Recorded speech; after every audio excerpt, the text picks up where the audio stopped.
శ్రీ మహాగణాధిపతయే నమః. శివాయ గురవే నమః. శ్రీ విష్ణురూపాయ నమః శివాయ. శ్రీ బాలాత్రిపుర సుందరీ సమేత మేధాదక్షిణామూర్తయే నమః. ఈ రోజున భక్తితో కూడినటువంటి పదార్థమునకు విలువ అనేటువంటి పరమార్థ కథ తెలియజేస్తున్నాం. చాలా మంది భగవంతుడికి ఏది నివేదన పెట్టాలి, నవరాత్రుల్లో ఏది పెట్టాలి, విజయదశమికి ఏది పెట్టాలి, ఈ విధమైనటువంటి సందేహములు, రకరకములైనటువంటి సందేహములు ఉత్పన్నమవుతున్నాయి. అసలు భగవంతుడికి ఎలా నివేదించాలి, ఎలా నివేదించినటువంటి పదార్థాన్ని భగవంతుడు స్వీకరిస్తాడు అనేటువంటి పరమార్థ కథని నేను ఈ రోజున తెలియచేస్తున్నాను. ఒకానొక గ్రామంలో విశేషమైనటువంటి నారాయణ భక్తుడున్నాడు. ఆయన నిరంతరం కూడా కేవలం నారాయణ నామం తప్ప ఏదే కూడా ఆయన మనస్సులో తలంచడు. అలాంటి వాడు ఆయన గృహంలో చక్కగా దేవతా మందిరాన్ని ఏర్పాటు చేసుకుని ఆ మందిరంలో నారాయణుడి విగ్రహం, శంఖు చక్రములతో కూడి ఉన్నటువంటి చక్కటి వైకుంఠ నారాయణుని విగ్రహం ఎదురుగుండా పెట్టుకుని దాని ఎదురుగా కూర్చుని బ్రాహ్మీ ముహూర్తమున లేచి స్నాన సంధ్యావందనాది కర్మలు నెరవేర్చుకున్న తదుపరి మానకుండా నారాయణాష్టాక్షరి జపం చేస్తున్నాడట. ఓం నమో నారాయణాయ అనేటువంటి నారాయణాష్టాక్షరిని నిరంతరం జపం చేస్తున్నాడు. అలా చేస్తూ చేస్తూ చాలా కాలం జీవనాన్ని గడిపాడు. కొద్దిపాటి ఆహారాన్ని సంపాదించుకుంటూ దానితోటి జీవనాన్ని సాగిస్తూ విడిచిపెట్టకుండా నిరంతరం నారాయణునే ధ్యానం చేస్తున్నాడు.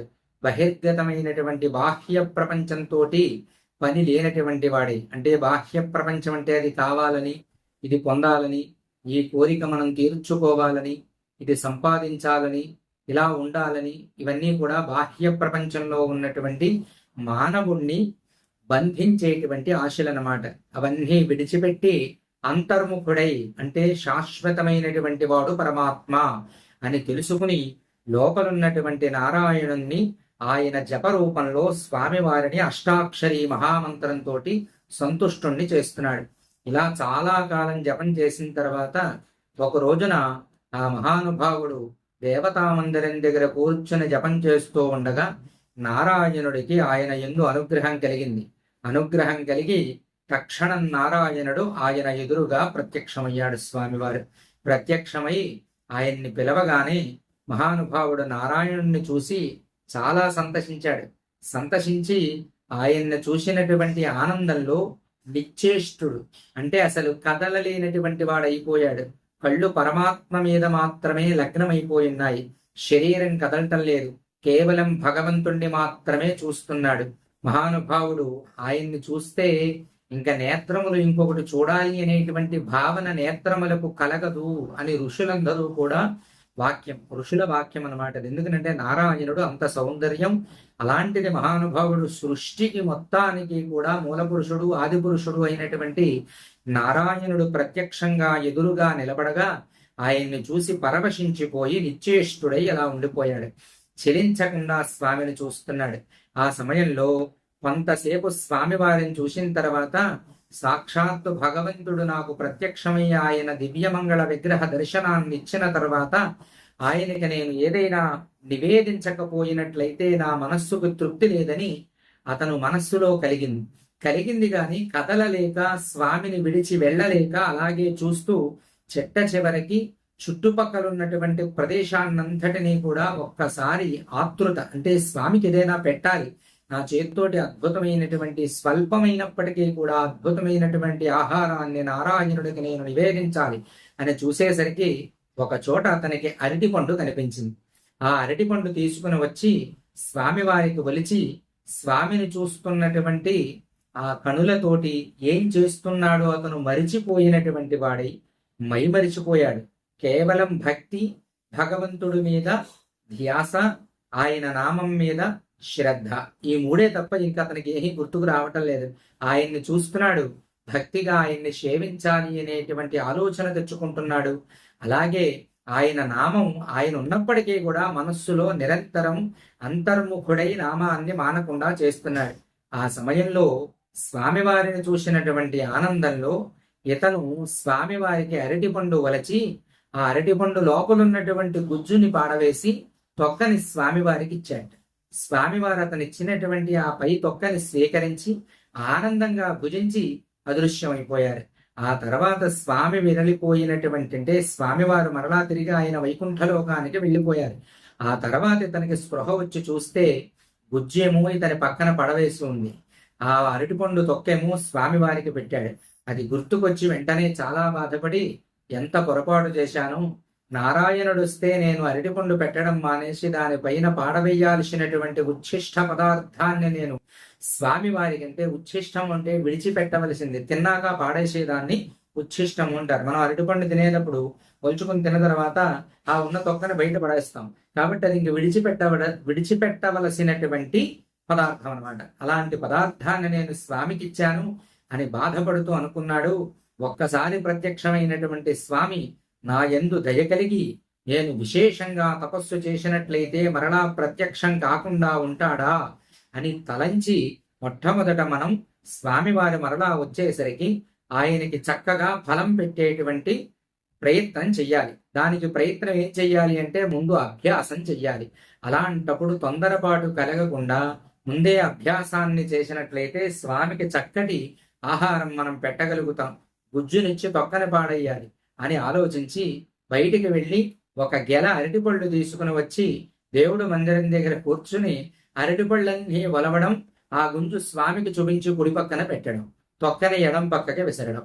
అలా ఆ గెలలో ఉన్న అరటిపళ్ళన్నింటినీ అలా ఒలిచి చివరికి ఆ గెలలో ఉన్న అరటిపళ్ళన్నింటినీ కూడా ఆ విధంగా ఒలిచి అభ్యాసం పూర్తి చేసుకున్న తర్వాత తన మనస్సులో నిశ్చయించుకున్నాడు, ఈసారి భగవంతుడు వచ్చినట్లయితే ఎటువంటి పొరపాటు నేను చేయడానికి అవకాశం లేదు, భగవంతుడికి నేను చక్కగా ఆహారాన్ని ఇవ్వగలుగుతాను అని నిశ్చయించుకుని మరలా విశేషంగా స్వామివారి కొరకు తపస్సు చేస్తున్నాడు. అలా తపస్సు చేస్తూ మరలా పూర్వం వలె ధ్యానం చేస్తున్నాడు. చేస్తుంటే కొంతకాలానికి మహానుభావుడైనటువంటి విష్ణువు ప్రత్యక్షమయ్యాడు. ప్రత్యక్షం అవ్వగానే ఈసారి గబగబా స్వామివారి దగ్గరికి ఒక అరటిపండు తీసుకుని వచ్చి అరటిపండు శ్రద్ధగా ఒలిచి గుజ్జును మాత్రమే స్వామివారి చేతికి అందించి అక్కడ ఉన్నటువంటి ఆ తొక్కని బయట పాడవేశాడు. అయితే స్వామివారు ఆ గుజ్జుని తీసుకుని కొద్దిగా కొరికి వెంటనే ఆ నోటితో కొరికినటువంటి ముక్కతో సహా దాన్ని ఉచ్ఛిష్టం కింద విడిచిపెట్టేశారంటే అది తినడానికి ఇష్టపడకుండా స్వామివారు వెంటనే విడిచిపెట్టి పక్కకి విసిరేశారు. విసిరేసేసరికి అతనికి బాధ కలిగింది. స్వామి, మీరు మొట్టమొదట ప్రత్యక్షమైనప్పుడు నేను మీకు ఫలాన్ని ఇవ్వడం మానేసి దానిపైన ఉన్నటువంటి తొక్కని పెట్టాను, సంతోషంగా స్వీకరించారు. అయ్యో పొరపాటు జరిగిందని నేను ఎంతో ప్రయత్నం చేసి అభ్యాసం చేసి స్వామివారికి నేను చక్కటి గుజ్జును ఇవ్వాలని తొక్కని పాడవేసి మీకు గుజ్జునిస్తే ఈ రోజున ఈ గుజ్జు మీరు పాడేశారు, దానికి కారణం ఏమిటి స్వామి అని ఆయన పాదాలు విడిచిపెట్టకుండా పట్టుకుని అడిగాడట. ఆయన అడిగితే స్వామి అన్నారట, నేను మొట్టమొదటిసారి వచ్చినప్పుడు నీ మనస్సులో నా ధ్యానం, అలాగే నా యందునే నీ నిశ్చలమైనటువంటి నీ దృష్టి, నన్ను చూడాలి అనేటువంటి కోరిక, నా అనుగ్రహం పొందాలి అనేటువంటి ఆశ నీలో కనిపించాయి. కాబట్టి నీవు నాకు తొక్కిచ్చిన అది అమృతం కింద భావించి నేను దాన్ని స్వీకరించాను. ప్రపంచంలో ఉన్నటువంటి సమస్త సృష్టి కూడా నా చేత చేయబడినటువంటిది. అందులో ఏదైనా కూడా భక్తితో ఇచ్చినటువంటిది, అది నాకు అమృతంతో సమానమైనటువంటిది. నీవు భక్తిపూర్వకంగా ఇచ్చినటువంటి ఆ అరటిపండు తొక్క నాకు ఎంతో అమృత సమానమైనటువంటి పదార్థంగా అనిపించి స్వీకరించాను. ఈ రోజున నీవు నాకు ఇచ్చినటువంటి ఈ గుజ్జు నిజమైనటువంటి ఆహార పదార్థం అయినప్పటికీ కూడా దాని యందు భక్తి లేదు. కేవలం నీకు అరటిపండు ఒలిచిపెట్టాలి అనేటువంటి శ్రద్ధ తప్ప భగవానుడు అనేటువంటి భక్తి, నా యందు శ్రద్ధ, నీ మనస్సులో నా నామస్మరణ నశించాయి. కాబట్టి నాకు ఈ పదార్థం తినడానికి కూడా హితవు కాలేదు అని అదృశ్యమైపోయారట. వెంటనే అతను తెలుసుకున్నాడు, పదార్థము యందు భగవంతుడు లేడు. భక్తి అనేటువంటిది ఏదైతే ఉందో దాని యందే భగవంతుడున్నాడు.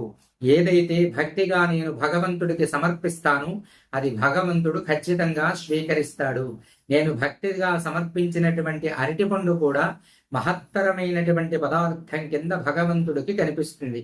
అలా కాకుండా భక్తి లేనటువంటిది కొండ కింద పోసినటువంటి పదార్థం కూడా స్వామివారికి తినడానికి యోగ్యమైనటువంటి ప్రసాదంగా స్వామి స్వీకరించరు అని తెలుసుకుని ఆ రోజు నుంచి కూడా భక్తితోటి భగవంతుణ్ణి అంతర్ముఖుడై తనలో తాను భగవంతుణ్ణి చూస్తూ మరలా నారాయణాష్టాక్షరి చేసి చక్కగా స్వామివారిని మరలా దర్శించి స్వామిలో ఐక్యమైపోయాడు. కాబట్టి మనం ఇచ్చేటువంటి పదార్థం కొంచెమైనప్పటికీ కూడా భక్తితోటి ప్రేమతోటి కూడా స్వామికి ఇచ్చినట్లయితే అది కొండంత పదార్థం కింద మారుతుంది.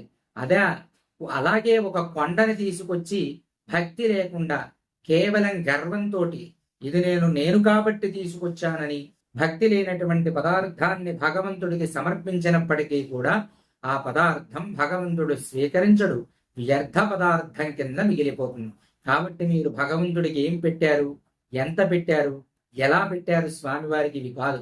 మీరు భక్తిగా అరటిపండు కాదు, ఒక బదరీ ఫలం అంటే రేగి పండుని భగవంతుడికి పెట్టినప్పటికీ కూడా అందులో భక్తి ఉన్నట్లయితే భగవంతుడు స్వీకరిస్తాడు. ఇదే ఈ పరమార్థ కథలో ఉన్నటువంటి విశేషమైనటువంటి వృత్తాంతం. శ్రీమాత్రే నమః.